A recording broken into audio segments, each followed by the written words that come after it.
दिवस मनासारखा पार पडला. जरा कुठे टेकतो तोच समोर देव उभा राहिला. म्हणाला, केव्हापासून लक्ष आहे तुझ्यावर, फार मेहनत घेतोस कामावर. मी आज तुझ्यावर प्रसन्न झालो आहे.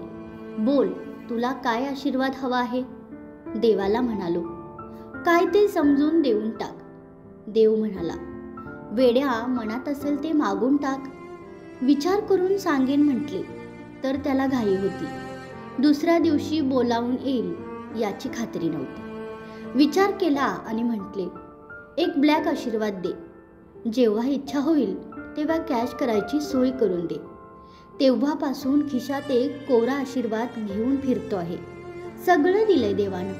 आणखी काय मागू असा विचार करतो आहे. आणखी काय मागू असा विचार करतो आहे.